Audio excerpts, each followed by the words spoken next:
16절 말씀을 저와 여러분이 한 절씩 교독하시겠습니다.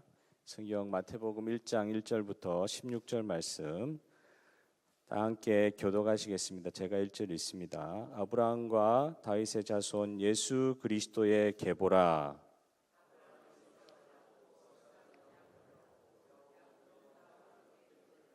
유다는 다말에게서 베레스와 세라를 낳고 베레스는 헤스론을 낳고 헤스론은 람을 낳고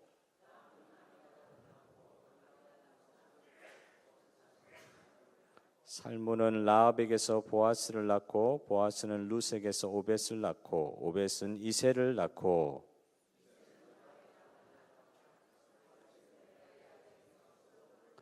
솔로몬은 르호보암을 낳고 르호보암은 아비야를 낳고 아비야는 아사를 낳고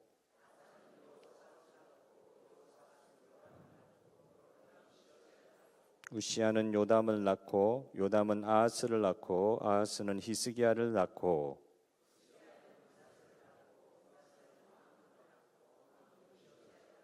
바벨론으로 사로잡혀 갈 때 요시야는 여고냐와 그의 형제들을 낳으니라.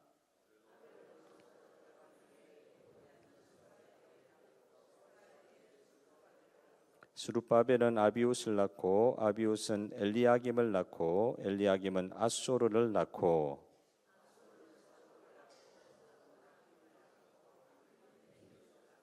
엘리웃은 엘르아살을 낳고 엘르아살은 mat단을 낳고 mat단은 야곱을 낳고 야곱은 마리아의 남편 요셉을 낳았으니 마리아에게서 그리스도라 칭하는 예수가 나시니라. 아멘.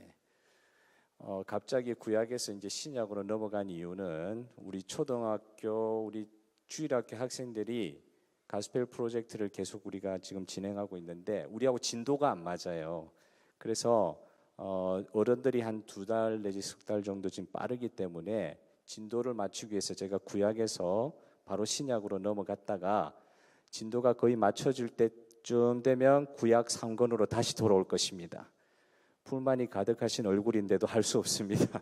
진도 맞추기 위해서 신약은 이게 가스펠 프로젝트가 거의 3년 과정이기 때문에 계속 진행을 하더라도 다시 하는 것도 무리 없이 뭐 새로운 느낌이 드실 거예요. 새로운 거 계속 반복하는 것들이 오히려 새롭게 느껴지는 우리 세상이니까.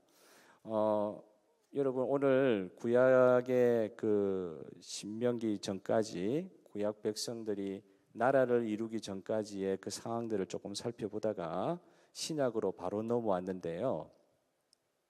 신약의 마태복음 1장은 족보의 내용이 쭉 설명이 되어 있어서 오늘 이 족보를 읽으시면서도 낳고 반복되는 것 말고는 별로 기억이 안 나요.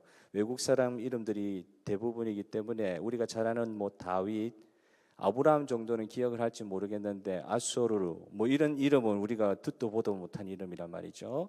그 족보가 42명의 족보 이름들이 나열되는 족보를 읽었습니다. 이 마태복음 1장의 족보의 내용은 누가복음 3장에도 나와요. 그러니까 복음서에 공간복음이 마태, 마가, 누가복음 이렇게 3가지 책이 같은 관점으로 쓰여져 있는 복음서라 그러는데 마태복음하고 누가복음에는 족보가 같은 사실은 따지고 보면 같은 결론을 가지고 있는 족보인데 마태복음의 족보는 위에서부터 아래로 쭉 내려가서 42대를 다루고요. 누가복음은 밑에서부터 예수님부터 시작하고 사도 세례 요한부터 시작해가지고 쭉 올라가는 족보입니다. 쭉 올라가서 어디까지 가요? 누가복음은 하나님께서 아담을 만드시는 데까지 올라가요. 그러니까 제일 마지막의 장면에는 아담이요 하나님 이렇게 결론이 납니다. 근데 마태복음의 족보는 위에서부터 제일 조상 때부터 하는데 이게 아담부터 시작되는 게 아니라 이스라엘 백성의 민족의 제일 시조가 누구죠? 예, 크게 대답해 주시면 감사하겠습니다. 시조가 누구죠? 이스라엘 민족의 시조인 아브라함부터. 예, 마태복음은요 복음서 중에서도 특별히 이스라엘인이면서 유대의 배경을 가지고 있던 유대인으로서의 배경을 가지고 있는 사람들이 예수 믿게 된 사람들에게 쓰여진 복음서라고 보여져요. 그래서 이스라엘 백성들, 이스라엘 율법이나 이스라엘의 나라에 관한 사전 지식이 있는 사람들로서 유대인 계통의 유대인 배경을 가지고 있는 예수 믿는 사람들을 위해서 쓰여진 복음서이기 때문에 그 내용이 이스라엘에 집중되어 있고 다윗 왕조에 집중되어 있고 아브라함에 집중되어 있는 그런 내용들을 볼 수가 있습니다. 오늘 마태복음 같은 경우도 그 예수님에 관한 이야기를 시작하기 전에 2장에 이제 쭉 내려가서 이제 시작을 하게 되는데, 예수님에 관한 이야기를 시작하기 전에 예수님 이전에 어떤 일이 있었는지에 대한 그 배경 설명을 하는 장면이 오늘 읽었던 본문입니다. 그래서 오늘 그 다 종이 받으셨죠? 핸드아웃 받으셨죠? 제목이 뭡니까? 오랜 약속을 이루실 분이 오시다. 이게 이제 오랜 약속을 이루실 분이 오시다. 이게 이스라엘 백성의 측면에서는 그리스도요 메시아란 말이죠.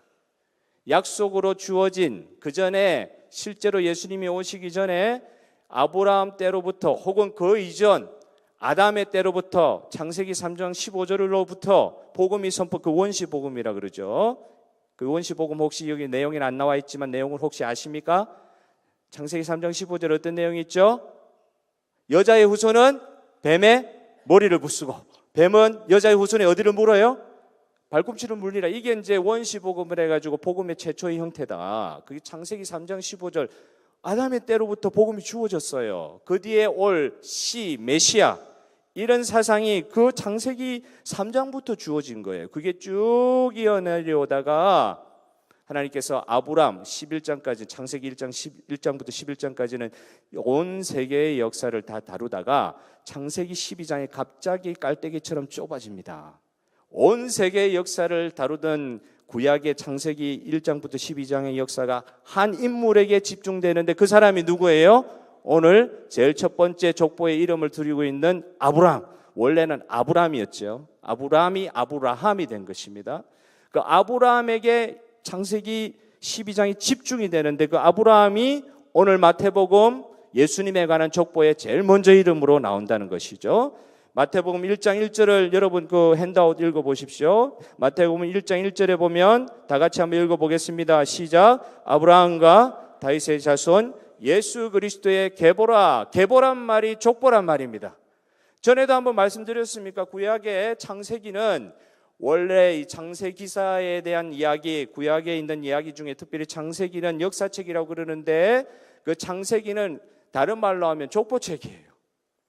10개 정도의 토레도트로 구성이 되었다고 저번에 한번 말씀을 드린 토레도트가 이 신약의 지금 계보라 하는 말하고 비슷한 말입니다.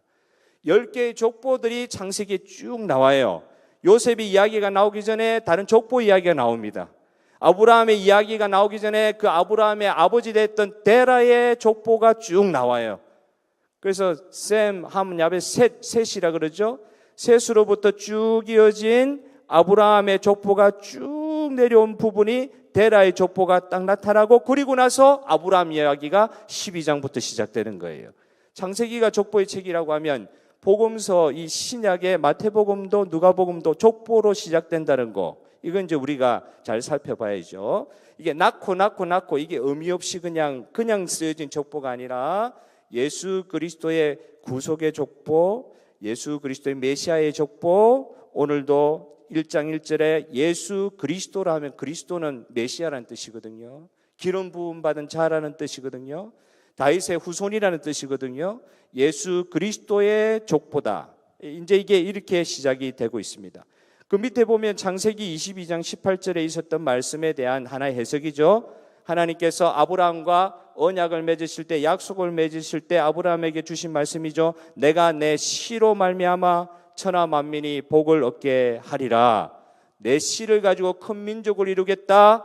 하나님의 백성 나라를 이루겠다. 이런 약속을 주시면서 한 말씀인데, 씨가 원래 이제 집합명사라 해가지고 보통은 복수의 의미로 쓰일 것 같지만 하나님께서 아브라함에게 약속을 주실 때 씨라고 했을 때는 복수 같은 단수예요. 복수로 쓰이는 것 같지만 단수의 의미입니다. 그래서 그걸 3장 16절 갈라디아서 3장 16절 핸드아웃 보고 계시죠? 갈라디아서 3장 16절 다 같이 한번 읽어보겠습니다. 시작. 이 약속들은 아브라함과 그 자손 씨에게 말씀하신 것인데 여럿을 가리켜 그 자손들이라 하지 아니하시고 오직 한 사람을 가리켜 내 자손에 하셨으니 곧 그리스도라.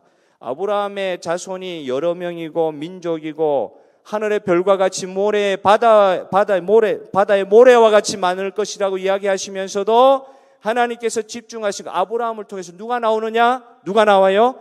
예수 그리스도 나온다는 것을 강조하시는 거예요. 그걸 갈라디아서의 내용에서 이 단수라는 의미를 강조합니다. 예수 그리스도 그분에 집중되어 있는 역사라는 거예요. 많은 민족, 많은 사람 가운데 창세기의 그 족보는요, 한 조상 밑에 수백만의 사람이 났다, 수천만의 사람이 났다. 그거보다 더 중요한 의미가 뭐라고요? 아브라함의 후손들이 이스라엘 나라를 이루었다. 그거보다 더 중요한 개념이 뭐냐고요? 아브라함을 통해 누가 났어요? 그리스도 예수 메시아, 그 한 분에 지금 집중되는 족보라는 것입니다. 그런데 이 족보에 전에도 한번 말씀드렸는데요, 보통 족보는요, 족보에 관한 이야기를 할 때 그리스 신화도 그렇고 그 내용들의 좀 어려운 내용들이나 조상들의 잘못하는 내용들을 보통 이렇게 제외를 하기도 하고 미화하는 경향이 있는데, 참 성경이 진리가 진리인 것은요, 이 족보에 예수님의 그 위에 조상들의 족보면 깨끗해야 되잖아요. 동의를 별로 안 하실 줄 알았습니다. 깨끗해야 되잖아요. 예수님이 나신 족보인데, 메시아가 나실 족보인데 깨끗해야 되잖아요. 그리고 이게 문제가 없어야 될 것 같은데, 아이고 창세기 38장 39장쯤 가면은 가슴이 쓰릴 정도의 이야기들이 나옵니다. 삼류 드라마도 이런 드라마가 없죠? 시아버지와 며느리의 동간 이야기 뭐 이런 거 꿈쩍도 안 하시고 눈 하나 깜짝 안 하시고 이렇게 들으시는데, 시아버지와 며느리의 동간 이야기, 뭐 이 세상은 하도 이제 드라마들이, 삼류 드라마들이 많아가지고 별로 이렇게 느낌이 없으실 수도 있는데, 이게 사실 일어날 수 없는 일이잖아요. 그게 예수님의 족보 가운데 그대로 일어나는 거예요.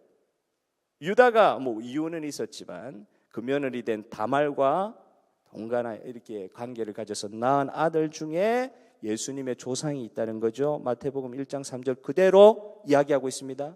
여기서 오늘 마태복음의 족보에 나오는 이름이 몇 명이라 그랬죠? 대표성을 띠는 이름 몇 명요? 42명. 그렇다고 하면 예수님과 아브라함 사이에 42대가 있었다는 말입니까? 요거 이제 보시면서 조금 헷갈리실 수 있는데 42대가 있었다는 건 아니에요. 요게 이제 족보 중에서도 단축 축약 족보라 그래가지고 모든 거를 전부 다 완전히 이렇게 포괄적으로 전부 다 하나도 안 빼고 족보 이름에 다 넣은 건 아니고 좀 생략된 조상들도 있습니다. 근데 이걸 이제 뒤에 해석하는 사람들 차이에 따라 다르지만 다윗 왕조 중심으로 해가지고 이 다윗 왕이 의미하는 그 숫자의 개념이 14라는 숫자가 있는데, 다윗 왕 중심의 14대, 그 다음에 아브라함부터 다윗 왕 그 조상까지 14대, 다윗 왕 중심으로 하는 이스라엘 왕들의 역사 14대, 왕 이후에 이스라엘이 망하고 남유다가 망하면서 이스라엘이 완전히 망하죠. 남유다가 망하면서 포로기 때의 14대, 그래서 합쳐서 42대인데 42대에 42대입니다. 죄송합니다. 한국을 떠나온 지 오래돼서 42대를 해야 맞죠, 그죠? 42대가 아니라 42대의 그 족보가 사실은 모든 사람이 다 들어가 있는 건 아니에요. 중간에 빠진 사람도 있어요. 그런데 하나님께서는 유독히 이 마태를 통해서 족보를 쓰게 하실 때, 예를 들면 사라의 이름이 들어가야면 좋잖아요. 사라가 누군지 모르시는 분들이 혹 계실지 몰라서 아브라함의 아내, 위대한 열국의 어머니라고 이름을 가지고 있는 사라 이름 들어가면 좋잖아요. 그렇죠? 예? 리브가 이름 들어가면 좋잖아요.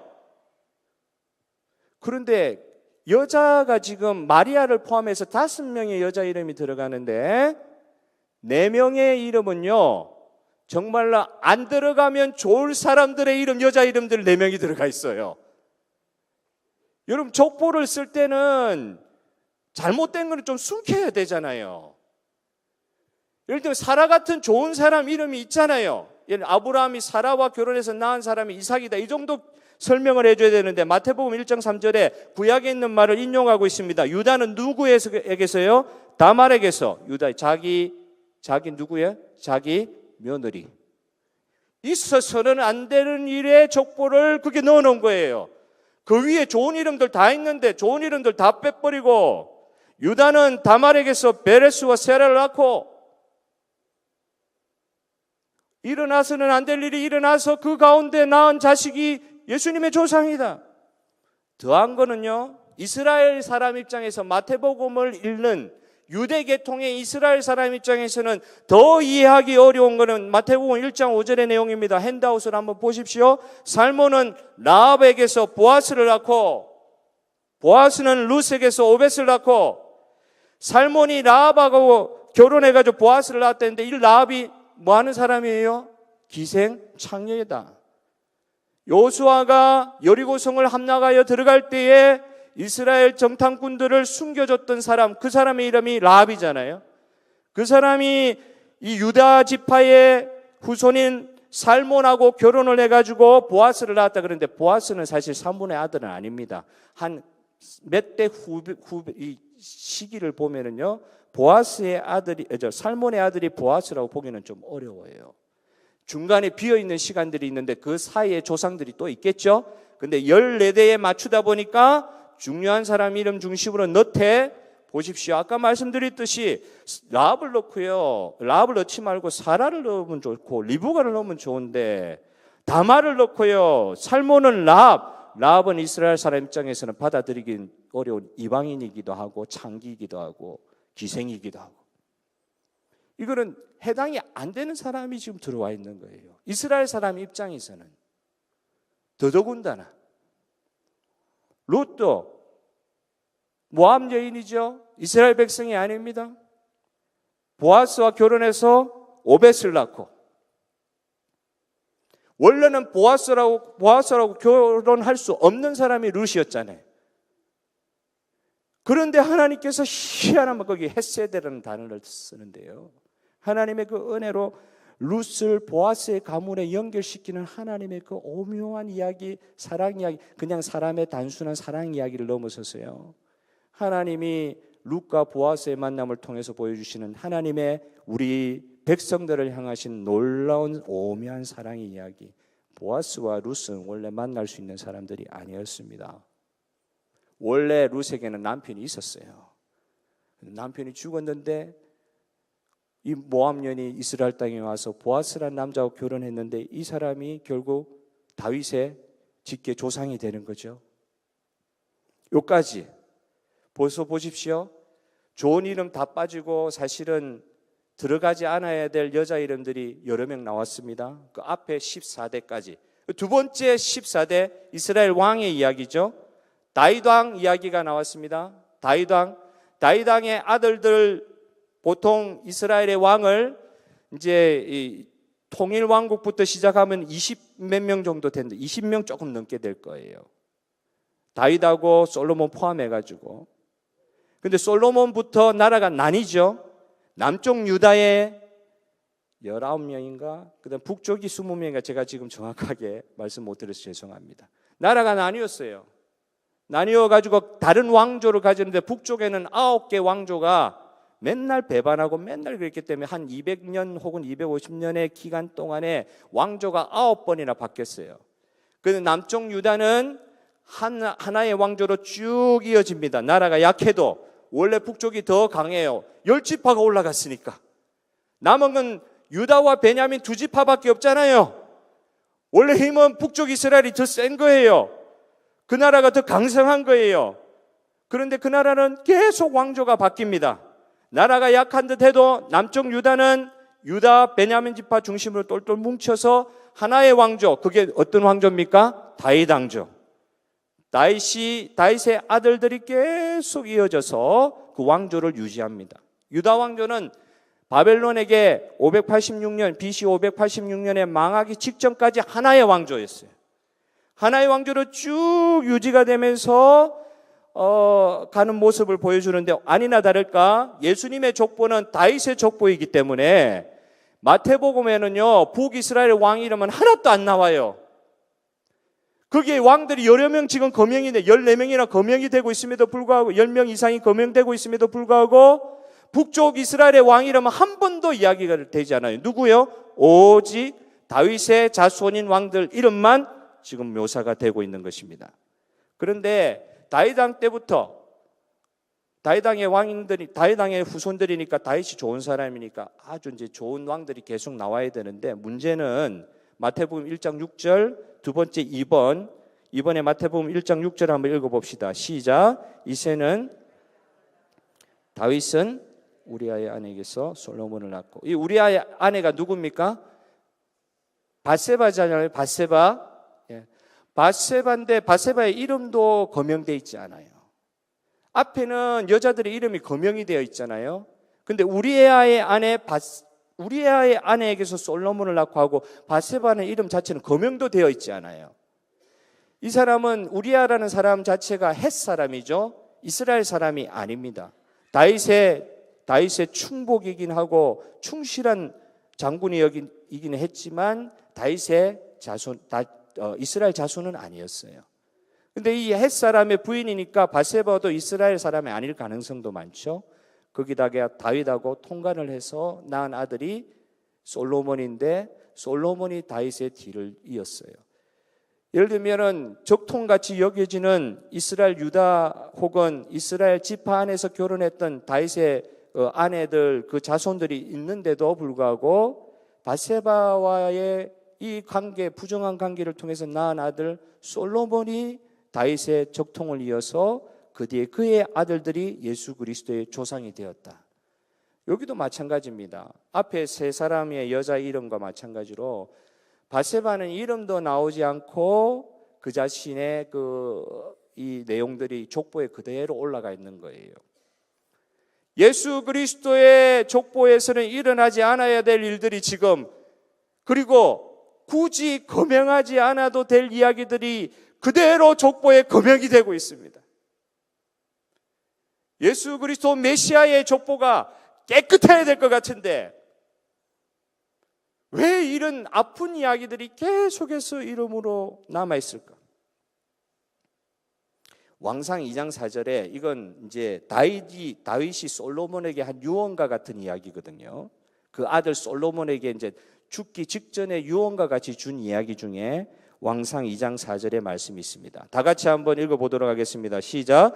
여호와께서 내 일에 대하여 말씀하시기를 만일 내 자손들이 그들의 길을 삼가 마음을 다하고 성품을 다하여 진실이 내 앞에서 행하면 이스라엘 왕위에 오를 사람이 네게서 끊어지지 아니하리라 하신 말씀을 확실히 이루게 하시리라. 어떤 조건이 있어요? 자기에게 하나님 말씀하신 거예요. 너가 하나님 율법 똑바로 지키고 하나님 앞에 바르게 살면 너 왕위가 영원히 보존되리라. 너 후손의 왕위까지 다 보존되리라. 이 말을 하나님께 받아서 전하는 다윗조차도 이 말에 대해서 책임을 못 지는 삶을 사는 거예요. 솔로몬 자체가 이 말씀에 대한 결과가 아닙니다. 어디 하나님 성품을 다하고 마음을 다해서 그 앞에 확실히 행한 결과가 그 아들 솔로몬입니까? 아니거든요. 다윗이 하나님 앞에 성군이었고 하나님이 그 마음이 내 마음에 합한 자라고까지 칭찬 들은 사람임에도 불구하고 다윗조차도 이 유언을 남기고 있는 다윗조차도 이 말씀에 합당한 삶을 살았다고 보기에는 심히 부족한 거예요. 이스라엘의 지금 6절부터 해서 7절부터 해가지고 이스라엘 왕의 14대에 대해서 이름이 나오는데 8절을 한번 여러분 여기는 없는데요. 성경 가지고 계신 분들은 8절을 한번 읽어보실래요? 8절 시작. 아사는 여호사밧을 낳고 여호사밧은 요람을 낳고 요람은 우시야를 낳고. 이걸 읽으면서 조금 이상한 부분 못 느끼셨어요? 저도 처음 읽을 때 잘 몰랐습니다. 연구하다 보니까 알게 된 걸 여러분한테 이렇게 아는 척해서 너무 죄송합니다. 처음부터 저도 안 것은 아니지만 8절 뒤에 보면 요람은 누구를 낳았다고요? 우시야를 낳았다 할 때 이 족보가 축약 족보라 말씀드렸죠. 요람의 아들이 우시야가 아닙니다. 요람의 아들이 우시야가 아니에요. 요람의 아들 아하시야, 요아스, 아마샤 3대가 지금 끊어져 있어요. 바로 그 뒤에 요람의 아들 누구라고요? 뭐라고 돼 있어요? 우시야. 그 사이에 3개의 왕이 비어져 있는 거예요. 그럼 이 사람 아하시야, 요아스, 아마샤 이 사람들 이름이 왜 안 나타났느냐? 여러 가지 추측할 수 있는데 이 부분에 있어서는 이런 것도 생각해 볼 수 있겠습니다. 아하시야라는 사람은 북쪽 누구의 사위죠? 북이스라엘, 그 당시에 북이스라엘 나라는 누구예요? 아방이라고 들어보셨습니까? 아방의 아내 이세벨이라고 들어보셨습니까? 아방과 이세벨 사이에서 난 딸 아달랴고 들어보셨습니까? 그 아달랴의 남편이 아하시야 왕이에요. 그러니까 북쪽 이스라엘 나라 왕과 남쪽 유다 왕이 이 정략적으로 결혼을 한 거죠. 결혼을 해가지고 낳은 아들이 요아스인데 아마샤인데 그 사이의 일들 아시죠? 이 하나님을 가장 대적한, 나중에 요한계시록에도 보면은 이 사탄과 관련된 사람의 이름 여럿이 나오는데 그 중에 대표적인 사람이 누구예요? 이세벨. 하나님의 완전히 적대적인 삶을 살았던 사람. 아달랴라는 사람도 남쪽 유다의 왕의 어머니가 되었음에도 불구하고 아마시아가, 자기 아들 아마시아가 죽고 나니까 손자들을 다 죽여버렸어요. 꿈쩍도 안 하실 줄 알았습니다. 손자들 다 죽여버렸어요. 왜 그랬는지는 정확하게 이유는 안 나오지만 다윗의 왕조의 씨를 말리려고 하는 그런 일들이 이스라엘 왕조에 몇 번 있었는데 이 아달랴가 대표적인, 이게 누구 딸이냐? 이세벨, 북쪽 이스라엘 이세벨의 딸입니다. 아합 왕조가 죽고, 아합 왕조, 오므리 왕조, 그 북쪽에 왕조가 9개 있었다 그랬죠. 오므리 왕조가 완전히 멸망하고 난 뒤에 새로운 왕조가 들어설 때에 희망을 잃었는지 남쪽에 남아있는 왕조, 남쪽 유다의 다윗 왕조의 씨를 다 말려버린 거예요. 그래서 실제로 다 죽인 줄 알았습니다. 몇 년 동안 왕자들 다 죽였다고 해요. 다 죽였는 줄 알았는데 여호사밧 누구죠? 여호야다라는 제사장이 누구를 숨겨줬어요? 이 아마시아의 하나 남은 아들 하나를 숨겨준 거예요. 성전에 숨겨줘가지고 몇 년 동안. 이 아달랴라는 그 할머니 뻘 되는 사람은 손자들, 왕자들 다 잡아 죽이는데도 여호야다라는 대제사장이 다윗의 씨 하나를 남겨둔 겁니다. 하나. 그게 누구? 이 어린 요아스죠. 그 요아스가 나중에 아달랴를 처단하고, 할머니 뻘 되지만 아달랴를 처단하고 이스라엘의 다윗의 적통을 다시 세우고 종교 개혁을 시행하는 내용이 그 뒤에 나오죠. 그러니까 이 왕들의 족보에 세 사람 왕이 비는 것들도 사실 잘 생각해봐요. 이게 북쪽에 다윗 왕조를 완전히 씨를 말리려고 하나님은 다윗 왕조를 통해서 메시아를 주시겠다는 약속이 있으셨는데 그 하나님의 약속을 반대하는 건 누구죠? 하나님의 약속을 무너뜨리려고 제일 관심하는 게 누구예요? 사람이 그래요? 아니요. 사탄이요. 얼마나 집요하게 이 복음 메시아, 그리스도의 메시아의 족보를 무너뜨리려고 그렇게까지 완전히 다 승리했다고 하는 그 순간에 여호야다를 통해서 종교개혁이 일어나면서 요아스 왕이 세워지는 대역전극이 벌어졌죠. 그때의 세 왕, 남유다의 세 왕 이름이 여기 이 족보에 사라져 있습니다. 그건 이제 유추의 보건데 결국은 메시아의 족보를 해하는 데 있어서 직간접적인 관련이 있었던 사람, 왕들 이름이 빠져 있는 거예요. 그 시대의 사람들이 지금 빠져 있는 거예요. 그래서 다윗의 왕조는 끊어지지 아니하라고 하나님께서 말씀하신 조건을 두고 그렇게 끊어지지 아니하리라고 말씀하셨지만 결국은 뭐예요? 다윗 왕조는요, 다윗부터 시작해가지고 하나님 앞에 선한 조건을 가지고 있는 왕이 아니었다는 것이 이 족보를 통해서 그대로 드러나고 있습니다. 선한 왕같이 지음을 받았지만 묘사가 되고 있는, 선한 왕같이 묘사되고 있는 몇 명의 왕이 있기는 하지만 다윗 왕부터 시작해가지고 메시아의 족보에 합당하냐? 자기가 약속의 말씀 받은 거에 그 기준에 자기도 안 되는 거예요. 떨어지는 거예요. 마음을 다하여 성품을 다하여 모든 것을 주님 앞에 행하듯 했다. 이게 안 되는 것입니다. 그런데 하나님께서 그 밑에 누가복음 1장 32절 말씀을 다 같이 한번 읽어보겠습니다. 시작. 그가 큰 자가 되고 지극히 높으신 이의 아들이라 일컬어질 것이요 주여 하나님께서 그 조상 다윗의 왕위를 그에게 주시리라. 그가 누굽니까? 예수 그리스도가 마침내 다윗의 핏줄을 통하여 약속대로 오심으로 말미암아 다윗의 왕이 지어진 그 확실한 이유들을 하나님께서 예수 그리스도를 통해서 확증해 주셨다. 그런데 이제 세 번째 아직 남아있는 족보가 있죠. 3번 보면은 이 포로 이스라엘 나라가 유다 왕국이 완전히 망하고 나서의 포로 시절을 보내는 이스라엘, 그게 14대가 기록이 되어 있거든요.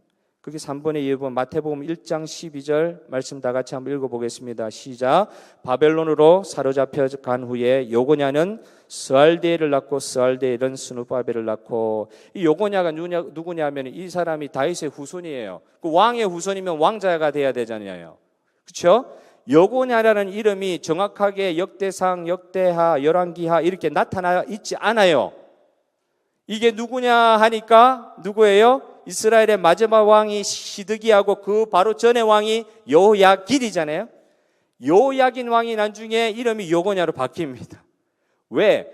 여호야긴이 바벨론으로 끌려가요. 그리고 바벨론 감옥에 있게 돼요.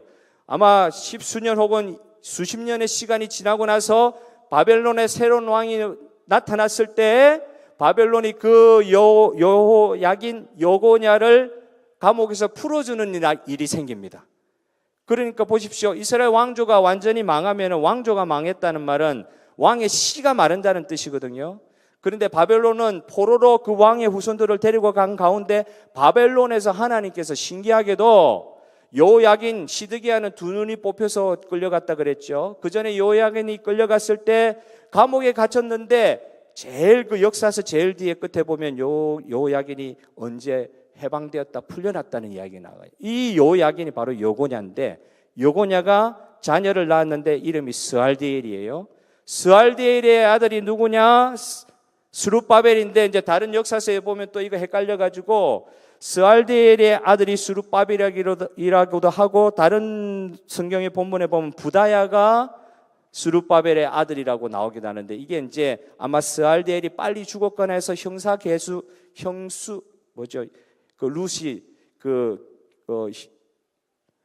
계수 제도가 있습니다. 그 친척, 그 형제가 그 형의 혹은 동생의 아내를 취해서 형수든지 취해가지고 그 후손 자손들이 나올 수 있도록 만든 그 제도, 그것 때문에 아버지가 스알디이기도 하고 부다냐기도 하고. 그런데 이 사람의 자손이 누구냐? 스룹바벨이다. 이 스룹바벨이 누구예요? 누구죠? 우리 앞에 느헤미야, 에스라 읽었죠? 누굽니까? 스룹바벨이 바벨론에서 포로로 들어올 때 3차에 거쳐서 포로로에서 돌아왔는데 1차 포로 기간에 핵심 인물이 스룹바벨입니다. 그래서 그 돌아와서 성전을 세우는데, 성전을 세울 때에 스룹바벨 중심으로 세웠다고 그래서 그 성전 이름을 스룹바벨 성전이라 그래요. 솔로몬 성전이 회파되고 그 다음에 스룹바벨이 포로 가운데 돌아와가지고 세운 성전이 제2 성전이라 그러기도 하고, 그 이후에 헤롯 대왕이 예수님 당시에 세운 40년 넘게 지어서 만든 그 성전이 헤롯 성전이라고 하죠. 스룹바벨이 사실은 누구의 후손이에요? 다윗의 후손으로 하나님께서요, 왕조가 망하면 다 없어질 것 같은데 바벨론으로 옮긴 사람들을 통해서 다윗의 씨를 남겨두셨다가 그 포로가 다시 유대 땅으로 돌아와서 성전까지 세우게 하시는 역사를 이루신 아버지 하나님이십니다. 이게 우리가 지금 이 역사책을 보면서요, 하나님께서 족보에 지금 이름을 마태를 통해서 올리실 때 그 하나님의 메시아의 족보답게 보이는 것들이 별로 없음에도 불구하고, 마찬가지로 이 역사의 이 족보에 숨겨져 있는 이 가느다란 실, 그냥 이름이 나오니까 아이고 이어져 왔다 이렇게 생각이 되는데, 이 가느다란 실이 언제든지 요아스 때 끊어질 수 있었고 스룹바벨 그 전에 끊어질 수 있었는데 하나님께서 그 실을 끊지 않고 지금까지 이어오신 그 놀라운 또 족보를 보게 하시는 거예요. 그 족보를 통해서 크게 볼 수 있는 것 처음 살펴본 게 뭐였어요?